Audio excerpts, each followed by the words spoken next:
So ICCच्या नियम क्रमांक 718च्या section number 343 मध्ये नवीन नियम आलेला आहे.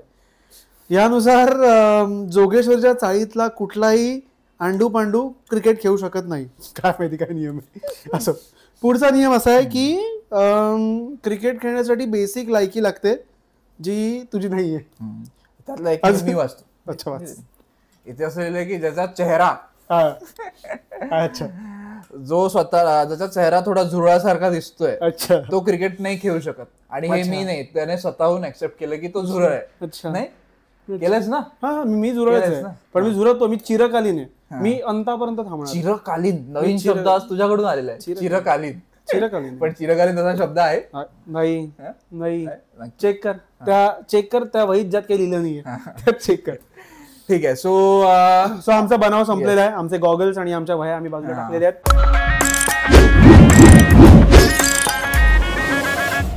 सो ICC नवीन काही रूल्स आणलेत क्रिकेटमध्ये जे तुझ्या आयुष्यात गरजेचे आहेत पण तू पाळत नाहीस. खरं मला बोलायला लावू नकोस तू असं मला बोल ना. बोलू सिरियस.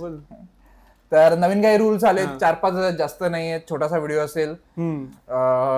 पहिला रूल असा आहे की 60 सेकंदाच्या आत तुम्हाला नवीन ओव्हर चालू करायची.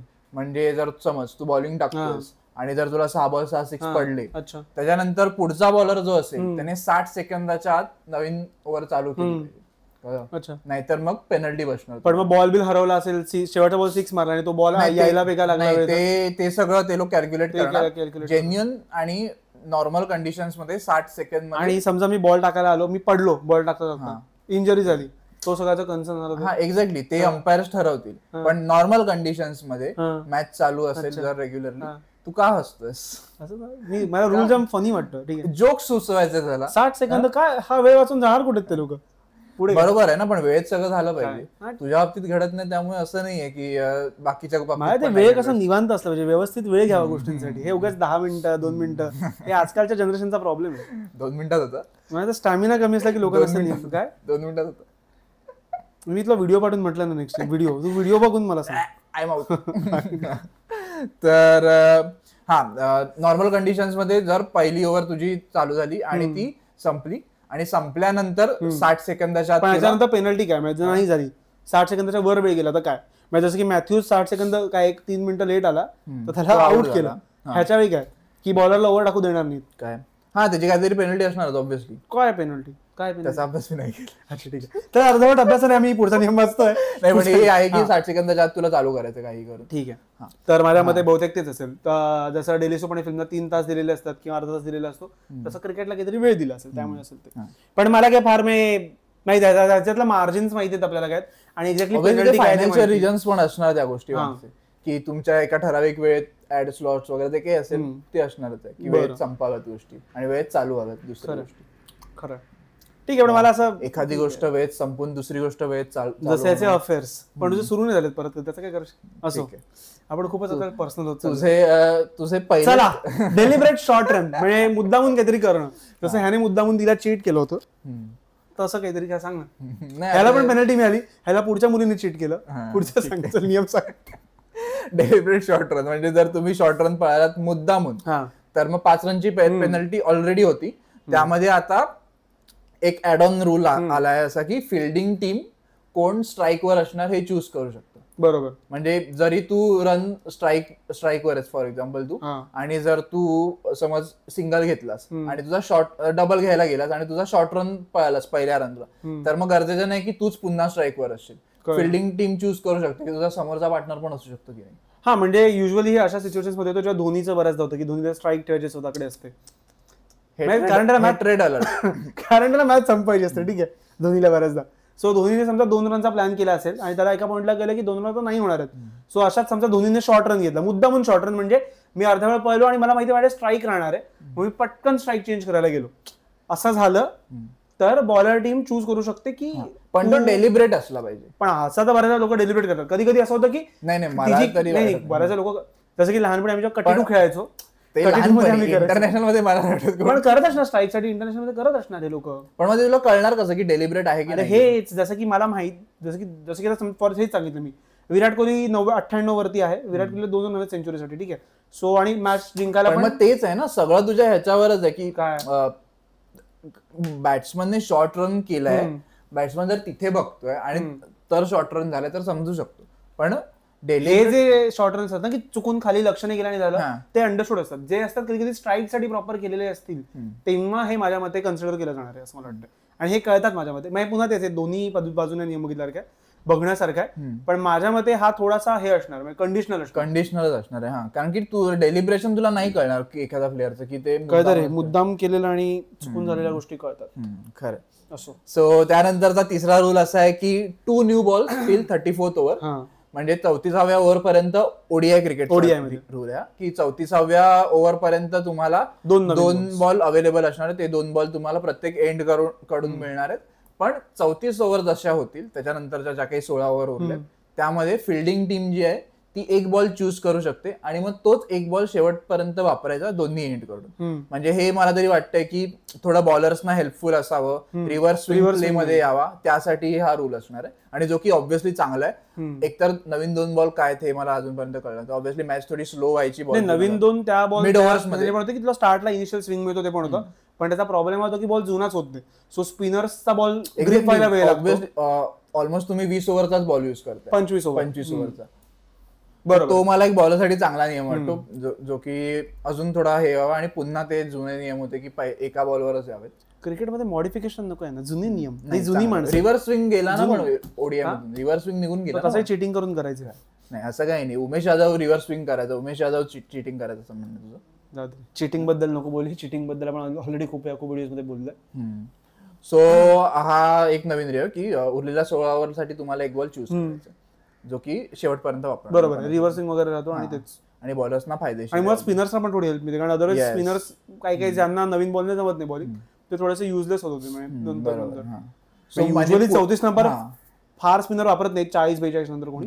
म्हणजे याने अजून एक होईल की बॉलर्स पूर्णपणे पिचवर डिपेंडेंट नसतील, थोडा बॉलचं कंडिशन पण होईल, त्यामुळे पण त्यांना हेल्प होऊ शकते.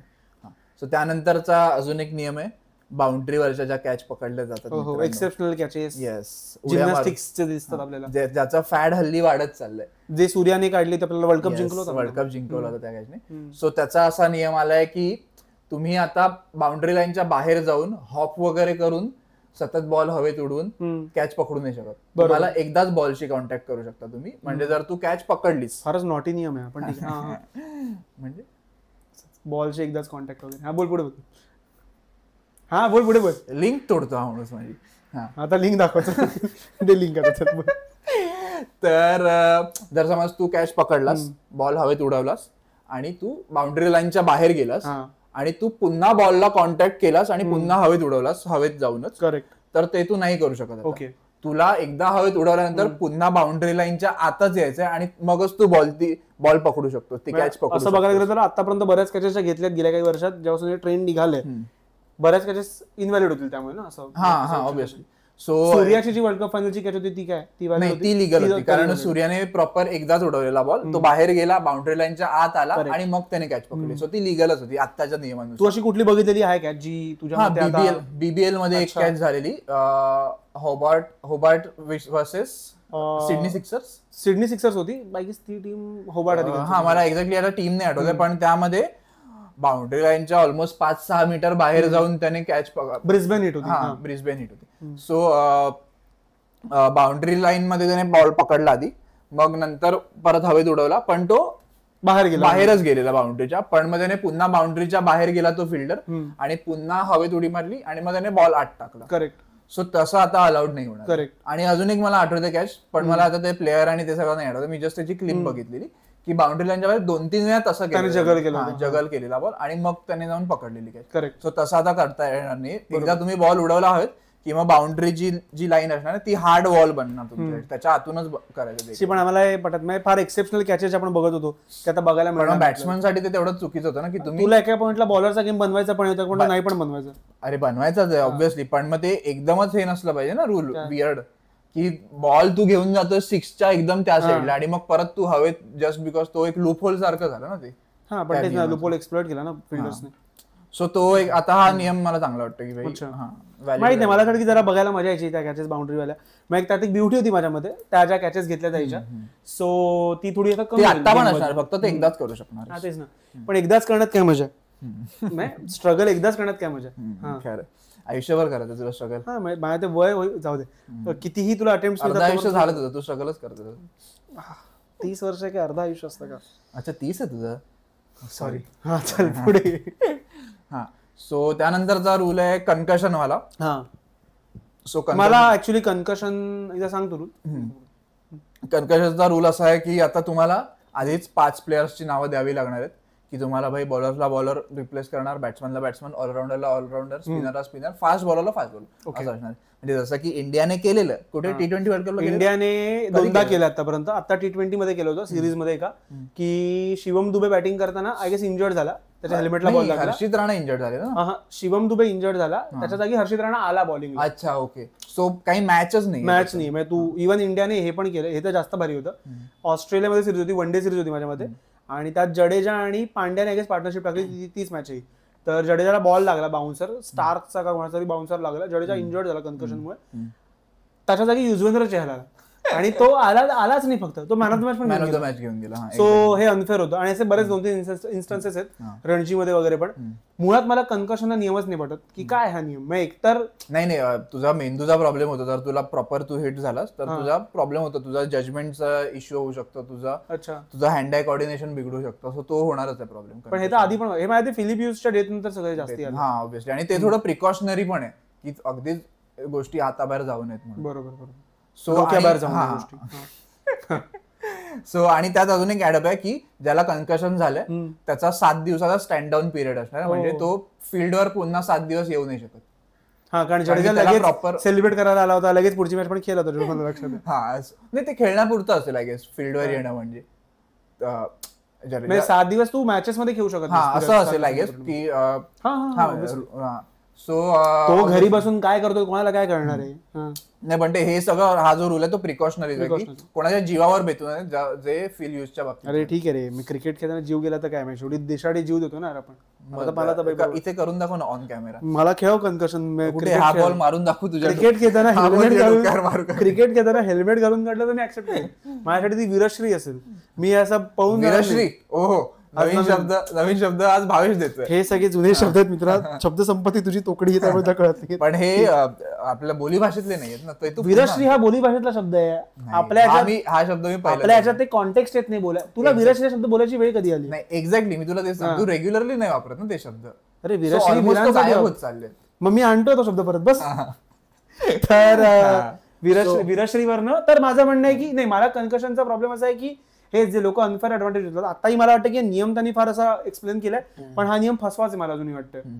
पण नाही, स्मिथला ज्या प्रकारे बॉल लागलेला ऍशेस मध्ये, त्याच्या बाबतीत तुझं काय म्हणणं? ऍशेस मध्ये आता फायनल मध्ये WCC नाही ऍशेस मध्ये जोफ्रा आर्चरने मारलेला, मग लॅबुशेन आला खेळायला इंग्लंडमध्ये जी ऍशेस झालेली.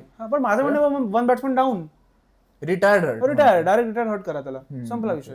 मग असा आर्चर सगळ्यांनाच मारेल, मग 10 प्लेयर्स घरी बसवेल. पण तरी पण मला ऍक्च्युअली ते जास्त बरं वाटायचं. सबस्टिट्यूशन जे आहे ते थोडं मला फेअर वाटतं की जर एक प्लेअर डाऊन झाला तर त्याच्यात ताकदीचा दुसरा प्लेअर आला पाहिजे. पण तेच आहे कंडिशन ही असते की त्याच्याच ताकद. स्मिथ साठी लॅबुशन करेक्ट, फिजिक आणि हे सगळं बरोबर आहे. पण अगदीच जर हर्षित राणासाठी शिवम दुबे किंवा चहल जड्डू साठी येत असेल तर मग काय मॅचच नाहीये. हा प्रॉब्लेमॅटिक. त्यामुळे आणले ते की आधी तुम्ही 5 प्लेयर्स द्यायचे तुम्हाला. बरोबर. मी इम्पॅक्ट प्लेअरचं तसं रिटायर्ड वर्जन आहे, रिटायर्ड हर्ट वर्जन, थोडं व्हेरिएशन आहे, ते व्हेरिएशन आहे. सो हे नवीन 5 रूल आहेत. पण मला तरी वाटतं ते माहित नाही, मला इथं खूप असं विचित्र वाटतं मला सगळं. ठीक आहे, ते कंडिशनलच असणार आहे बऱ्यापैकी. सो तुम्हाला काय वाटतं तुम्ही आम्हाला कमेंट्स मध्ये कळवा की या रूल्स हे जे नवीन रूल्स इंट्रोड्यूस झालेत ते बरोबर आहेत, चुकीचे आहेत. आताच ते नियमांनी जसं तू म्हणतो तसं झालं फॉलो, की ह्याच्यासाठी लाईक टू लाईक जे म्हणतो आपण सबस्टिट्यूशन असतं तसं असेल तर ठीक आहे.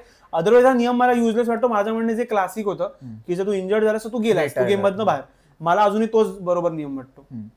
ठीक आहे. सो असे हे किंवा सॉरी, मला एवढं आठवतं माझ्या लहानपणी, आता हे होतं की नाही मला माहित नाही, जर तुझी फिल्डिंग असेल तर आय गेस तू 12 प्लेअर अनाऊन्स करायचा, किंवा बॅटिंग असेल तर काहीतरी 12th मॅन असायचा.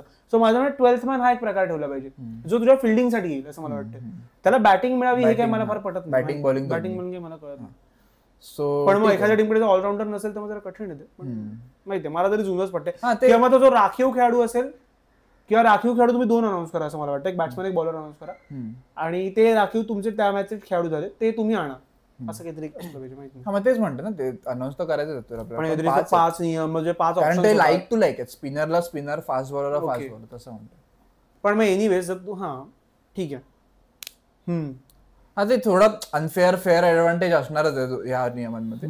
सो तुम्हाला काय वाटतं तुम्ही कळवा आम्हाला. तुम्हाला कुठले नवीन नियम वाटतात ते आणा जे तुम्ही क्रिकेटमध्ये बघितलेत नाही बघितलेत, तुमच्या गल्लीत तुम्ही ठेवलेत, कुठेही ठेवले असाल, पुस्तकावर खेळताना ठेवलेत, व्हिडिओ गेम मध्ये बघितलेत, काही आणा.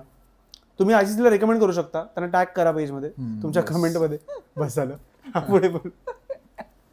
सो आता एक क्रुशल मॅच चालू होती. WTC सायकल नवीन चालू झालंय मित्र. सो त्यामध्ये इंडिया हरली ती झाली. West Indies versus Australia match झाली पहिलीच त्यांच्या सिरीज बार्बाडोस मध्ये. येस, किंगस्टन ओव्हलला झाली आणि वेस्ट इंडिज ती मॅच हरली स्वतःच्या घरात ऑस्ट्रेलियाकडून. चांगली बॉलिंग करून सुद्धा. नाही, वेस्ट इंडिज ऍक्च्युअली जिंकत होती ती मॅच. वेस्ट इंडिज ऑस्ट्रेलिया पहिल्या 180 केले, त्यांनी 10ची लीड पण घेतली वेस्ट इंडिज. त्यांनी 190 केले. बॅटिंग खूप वाईट केली वेस्ट इंडिजने. ते तर वेस्ट इंडिजकडे बॅटिंग नाही. सो पहिल्या इनिंगला वेस्ट इंडिजने 180 रन्स मारले. त्यामध्ये वेस्ट इंडिजने 190 मारले, ऑझीजने 180 मारले. वेस्ट इंडिजकडे 10ची. वेस्ट इंडिजने 180 मारले. तू उलट बोलतोयस. तू वेस्ट इंडिजने 180 मारलेच म्हणतोयस. अच्छा, ऑस्ट्रेलियाने सॉरी शिट. ऑस्ट्रेलियाने 180 रन मारले. त्यामध्ये शेमार जोसेफने 4 विकेट 70 रन्स देऊन घेतलेला आणि सील्सने पण 5 विकेट घेतला 60 रन टाकून. सो शेमार जोसेफ बद्दल आपण बोललोच पाहिजे असं मला. तो म्हणजे त्याने जे की लास्ट टाइम त्याने ब्रिस्बेन मध्ये ऑस्ट्रेलियाला मारला होता, 8 का 9 विकेट त्याने एका मॅच मध्ये घेतले, तर त्यापासून त्याचा तो एक लाईमलाईट मध्ये आला की तो पुन्हा वेस्ट इंडिजची जी गेलेली जुने अँब्रोज, वॉल्श हे सगळे परत आणून देईल. पण नाही, तो त्याची बॉलिंग बघितलं जर तो फुल फोर्स मध्ये टाकत असेल तर तो ऑलमोस्ट ती आठवण. पण ठीक आहे, वेस्ट इंडिज मध्ये तू हे पोटेन्शियल केमार रोच मध्ये पण होतं. पण केमार रोच तेवढा लाईन आणि लेंथ वाईज कन्सिस्टंट नव्हतं, त्यामुळे त्याचा प्रॉब्लेम. आणि त्याला पैसे पण नव्हते कन्सिस्टंटली. पण तो अजून पण 140-145 केमार रोच ना एवढ्या वर्षावर झाला की रिटायर. झालं रिटायर. अच्छा, पण तो तेच म्हणतोय करिअरचा शेवटपर्यंत तो 140-145 टाकत होता कंटिन्युअस.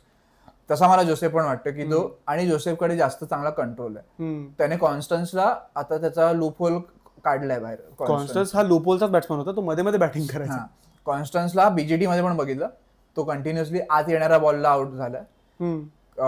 आणि आता या सिरीज मध्ये पण शेमार रोसने दोन्ही वेळेला त्याला आउट केलं. दोन्ही वेळेला तो आत येणाऱ्या बॉल, एकदा LBW आउट झाला, एकदा तो बोल्ड झाला, असं काही. बरोबर. सो तो आत येणाऱ्या बॉलला नेहमी फसलाय. सो आता हे इंटरनॅशनल लेवलवर जर कॉन्स्टन्स चमकला तर मग ते त्याला हे करतील, प्रॉपर ओपनच करतील या गोष्टीसाठी. जसं की सुरेश रैनाला शॉर्ट बॉल साठी गेलेलं वगैरे, श्रेयस अय्यरला शॉर्ट बॉल साठी करून ठेवलं.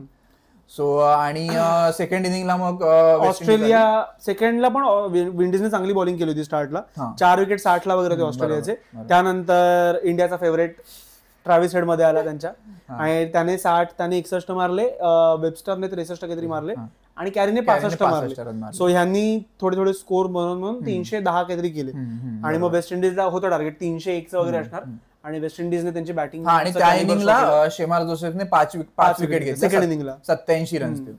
सो आणि मग वेस्ट इंडिजने वाखाणण्याजोगी बॉलिंग कामगिरी केलेली, वाखाणण्याजोगी. तर मग 141 रन्सला वेस्ट इंडिज त्यांच्या सेकंड इनिंगला ऑल आउट झाली. 160-70 ते लोक मॅच हरले ती, आणि हेझलवूडने 5 विकेट घेतल्या, जे तो विसरला WTC फायनलला घ्यायला. ऍक्च्युली जॉन्सनने गाण मारली त्याच्यावर, त्याची पॅट कमिन्सची, ट्रॅव्हिस हेडची, की तुम्ही भाई IPL खेळायला गेलात स्वतःची इंटरनॅशनल कमिटमेंट हे सोडून सोडली नाही थोडी, ते कॉम्प्रोमाइज. पैसा शेवटी सगळ्यात मोठा असतो. सो मला असं वाटतं की वेस्ट इंडिजला या मॅच मध्ये चान्स होता जिंकायचा, पण त्या तिघांची पार्टनरशिप जिथे लागली तिथे ते गेली, आणि बॅटिंग मग वाईट, आणि मुवमेंट्स होल्ड करणं खूप महत्वाचं होतं, त्यांनी नाही केलं. अजूनही दुसरी मॅच चालू होती, श्रीलंका वर्सेस बांगलादेश कोलंबो मध्ये. तर त्या मॅच मध्ये हे झालं की पहिली मॅच ड्रॉ झाली होती त्यांची. पहिली मॅच आम्ही विसरलो कव्हर करायला, आमच्या इंडियाच्या मॅचेस चालू होते तेव्हा. तर ह्या सेकंड मॅच मध्ये पहिल्या इनिंगला बांगलादेशने 247 केले, असे जुळून त्यांनी बनवले रन्स. 46 वगैरे मारले. एक इस्लामने, रहीमने, लिटन दास होता मॅच, लिटन दास चांगला बॅट्समॅन, आणि मेहंदी हसनने पण 31 रन मारले. श्रीलंका जेव्हा इन रिटर्न खेळायला आली, त्यांनी 458 मारले, ज्यात श्रीलंकाचा त्याकाळचा पृथ्वी शॉ तो खूप चांगला खेळलाय, 93 मारले. चंडीमलने, दिनेश चंडीमल लोकांना वाटलं होतं की मॅथ्यूज पण तो अजून इन टीम आहे कन्सिस्टंटली नाही केलं, पण तो डिसेंट परफॉर्म करत राहिला. तेवढा तो वाजला नाही जेवढे हे जयवर्धने आणि संघकारा वाजले. जयवर्धने आणि संघकारानंतर त्याच्याकडेच बघितलं हा टीमला आता वर घेऊन येईल, पण तो तेवढा वर नाही घेऊन. आणि त्यात मॅथ्यूज आणि मलिंगा एकटेच पडले होते आणि मलिंगा इंजर्ड पण पडला खूप. आणि प्रथम निसंगा त्यांचा जो ओपनर आहे, कुशल मेंडिस खेळला मित्र. कुशल मेंडिस हा माझं म्हणणं आहे, माझा फेवरेट आहे जयवर्धने नंतर श्रीलंकेमधून आलेला बॅट्समन. आणि त्याने 87 बॉल 84 मारले. आणि त्याचा जो टच आहे, त्याची जी टायमिंग आहे, इट्स एक्सेप्शनल. तो ज्या इझिली 6 मारतो शॉट. आता तो गुजरातमध्ये होता ना कुशल मेंडिस. हो, त्याने मुंबईला जिंकवली नाही का मॅच ती. पुढे बॉल पकडला, हिट विकेट झाला, पण ती इनिंग बारा खेळलेला. आणि अजून एक बॅट्समॅन आहे प्रथम निसंगा, ज्याने 158 केले. तो पण खूप चांगला बॅट्समॅन आहे. त्याने पण वर्ल्ड कप मध्ये चांगला परफॉर्म केले. 23च्या T20 त्याने चांगलं केलंय. इव्हन त्याने आता चॅम्पियन्स ट्रॉफी मध्ये 150च्या वर काहीतरी इनिंग खेळली होती. ते चॅम्पियन्स ट्रॉफीला होते का रे? श्रीलंका होती का? श्रीलंका होती लक्षात नाही मला. पण तो खूप चांगला बॉलर बॅट्समन आहे माझ्या मते. मैं अलॉंग विथ मेंडिस मी त्याचं नाव घेईन. इव्हन धनंजय डिसिल्वा वगैरे पण they are the bright future for Sri Lanka. जसं त्याने चंडीमल आता ऑलमोस्ट रिटायर होईल गेल्या. त्याचं झालं होय आता. तो रोहित शर्मा विराट यांच्याच त्यांच्यावर मोठा राहतो माझ्या मते. तो होईल आता रिटायर असं मला वाटतं. त्यांच्या पण बोर्डने त्याला रिटायर केलं पाहिजे. त्यानंतर बांगलादेश खेळायला आली पुन्हा. श्रीलंकाने 458 मारले सेकंड इनिंग. मग बांगलादेश आली खेळायला. आणि 133ला विषय संपवला बांगलादेशचा. जयसूर्याने 5 विकेट घेतल्या. हा प्रभात जयसूर्य, हा तो जयसूर्य नाही. म्हणजे त्या जयसूर्याकडे पण बॉलिंगची कला होती. आणि हा पण लेफ्ट आर्मच आहे. आणि त्याच्याकडे थोड्या वेगळ्या कला पण होत्या. त्याच्या काही व्हिडिओज आहेत अवेलेबल युट्यूबवर. पाठी टाक. मी तिथे डिरेक्ट बोलायचं नव्हतं. व्हिडिओज आहेत, मी काय व्हिडिओ सांगितलं का ते व्हिडिओ सर्च करतो, बॅटिंग व्हिडिओ सर्च करतील त्याच्यात. ठीक आहे, ती कला तुम्हाला इंटरनेटवर मिळेलच. लिंक पण आम्ही खाली टाकू, ती लिंक फॉलो करा. सो प्रभात जयसूर्याने 5 विकेट घेतल्या, 56 रन देऊन. आणि श्रीलंका ही मॅच इनिंगने जिंकली बांगलादेश विरुद्ध 78 रन्सने. येस. सो अजून काय बोलायचं? ती सिरीज ड्रॉ झालेली आहे. अजूनही 2च मॅचची सिरीज होती आजकाल झालं ते. पण श्रीलंका बांगलादेश आहे त्यामुळे ठीक आहे. इनके साथ कोण 5 मॅच खेलेगा? श्रीलंका के साथ आजकाल वो बेटर आहे बांगलादेश. नाही, पण काल मी एक रवी शास्त्रीचा व्हिडिओ बघत होतो. त्यामध्ये तो म्हणत होता की टियर्स बनले पाहिजे टेस्ट क्रिकेटमध्ये. तर ते टेस्ट क्रिकेट लायकी टॉप टियर आणि खालचा टियर, की टॉप टियर्स त्यांच्यामध्ये खेळणार आणि खालच्या टियर्स त्यांच्यामध्ये खेळणार. आणि मग WTC फायनलला जे येतील ते येतील असं असेल. ठीक आहे. मग वेस्ट इंडिजने खेळूच नाही. नाही, पण ही मॅच ऑस्ट्रेलियाची थोडी मारून तरी ठेवलेली. त्यात तिघ जण खेळ. त्यांच्याकडे स्पार्क आहे पण आग नाही लागत. तो प्रॉब्लेम. वणवा नाही पेटत, ठिणग्या लागतात त्यांच्याकडनं. T20ला ठिणगीचीच गरज असते, तर ते जिंकतात. सो अजून काय बोलायचं? अजून काही नाही. इंडियाची जी दुसरी मॅच आहे त्यात बुमरा खेळणार नाही जेवढं आपल्याला माहिती आहे. So stay tuned for that. आणि बघूया आता. कठीण तर जाणार आहे इंडियासाठी. बघू मग बुमराच्या जागी कोण येणार आहे? बुमराच्या जागी माझ्या मते अर्शदीप सिंग किंवा आकाशदीप. ह्या दोघांना. हर्षित राणा पाठवलं ना. ओके, ठीक आहे. अम्याचा त्याला श्राप लागलेला आहे. त्याचं म्हणणं आहे अम्याचं की मी त्यातून बेटर बॉलिंग करतो, मला घेऊन चला इंग्लंडला. पण मी म्हटलं तुझ्याकडे व्हिसा आहे का? तर नाही म्हणाला. मग झालं. पासपोर्ट पण नाही. सॉरी. सो गरिबीमुळे हा जाऊ शकत नाही. माझ्याकडे पासपोर्ट आहे पाहिजे. तू गरिबीमुळे मॅच नाही बघितलं पुढे चल. तर ठीक आहे. नाही पण ठीक आहे, झालं. सो तुम्हाला काय वाटतंय श्रीलंकेच्या परफॉर्मन्स बद्दल? तुम्हाला काय वाटतंय वेस्ट इंडिजच्या परफॉर्मन्स बद्दल? ते तुम्ही आम्हाला कळवा कमेंट्स मध्ये. आणि लाईक करा, शेअर करा, सबस्क्राईब करा. मांडीला खाजला, क्रिकेटवरचा पहिला मराठी पॉडकास्ट. येस.